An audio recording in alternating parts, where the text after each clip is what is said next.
안녕하세요. 오늘은 예레미야 애가에 대해서 살펴보도록 하겠습니다.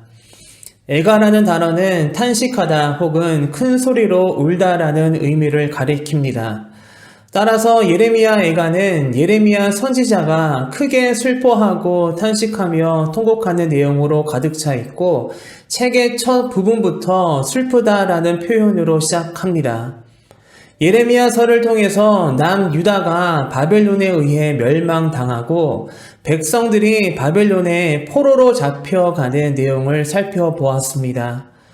예레미야는 남유다의 마지막 때의 선지자로 활동했고 그 민족의 불행한 결말을 자신의 눈으로 직접 목격했습니다.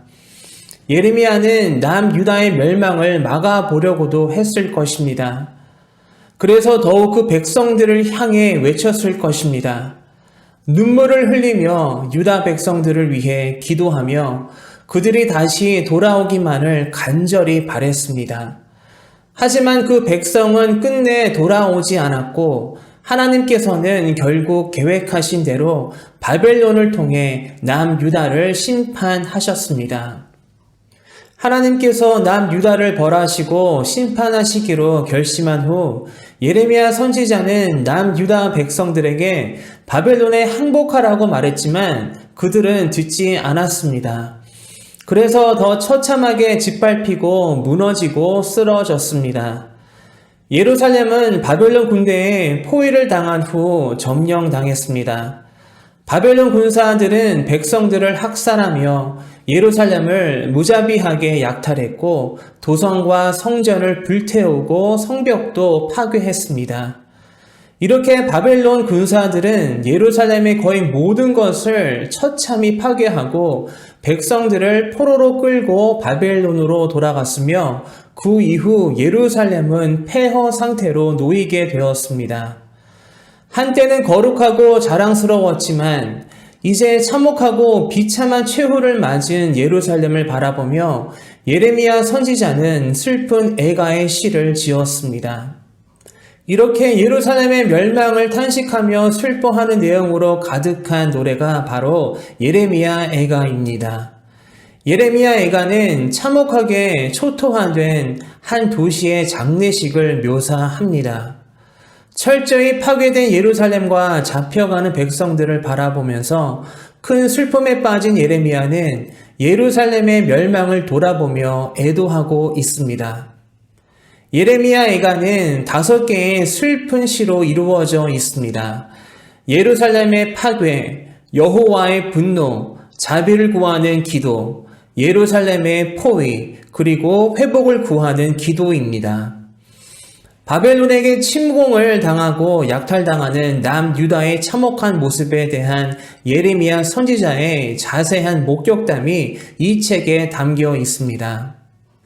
마치 큰 재난이 일어난 곳에 기자가 찾아가 참혹한 광경과 상황들을 알려주는 것처럼 예레미야 선지자는 현장에서 일어나고 있는 예루살렘의 참혹한 모습들을 그리며 전하고 있습니다. 예레미야 애가를 통해 그 당시 바벨론에 의해 멸망당하는 남유다의 생생한 모습들을 간접적으로 목격하게 됩니다.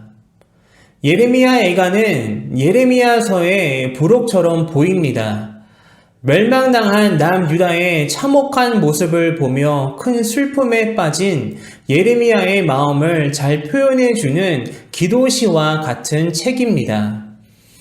예레미야 애가는 예레미야 선지자의 슬픈 마음이 표현된 책이지만 그 슬퍼하는 예레미야의 마음이 곧 하나님의 마음임을 깨닫게 됩니다. 자식이 잘못을 하여 훈계를 하는 부모의 마음을 생각해 봅니다. 잘못을 저지른 자녀를 훈계하는 부모의 마음은 편하지 않습니다. 마음이 무척 아픕니다. 하지만 마음이 아프고 편치 않아도 부모는 자녀를 위해서 훈계를 합니다. 사랑의 회초리를 든다는 것입니다.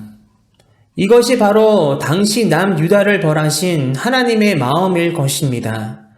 나라를 잃고 폐허가 된 예루살렘을 하나님께서 바라보시면서 마음이 무척 아프시고 마음이 편치 않으셨을 것입니다. 하지만 그 백성을 사랑하셨기에 하나님께서는 최후 수단으로 회초리를 드셨습니다. 그 사랑의 회초리를 통해 그 백성이 회개하고 뉘우치고 다시 하나님에게로 돌아오도록 하셨던 것입니다. 그렇게 하나님께서는 그 백성을 포기하지 않으셨습니다. 다시 회복하실 계획을 가지고 계셨습니다. 이렇게 하나님께서는 사랑과 은혜가 풍성하신 신실하시고 자비로우신 분이십니다. 예레미야 애가는 너무나 슬픈 노래이지만 죄를 인정하고 하나님의 신실하심을 고백하고 있으며 현실은 너무나 참담하지만 긍휼하신 하나님께서 다시 회복하실 것임을 믿음으로 고백하고 있습니다. 따라서 예레미야 애가의 핵심 메시지는 하나님의 심판이 아니라 하나님의 신실하심이라는 것을 깨닫게 됩니다. 즉, 슬픔이 아니라 소망이라는 것을 바라보게 됩니다. 비록 남유다 백성들이 하나님께 불순종하여 결국 하나님의 심판을 받았지만 그 백성을 향한 긍휼을 완전히 거두시지 않고 그 고통과 고난 속에서도 희망과 소망의 빛을 비춰주시는 하나님의 그 크신 사랑과 은혜를 생각하며 예레미야 애가를 읽고 묵상하실 때에 말씀이 더욱 은혜로 다가올 것을 믿습니다.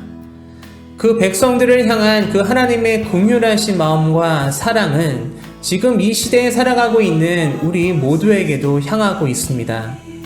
이렇게 우리는 사랑이 풍성하시고 긍휼하신 하나님의 은혜 속에서 살아갑니다.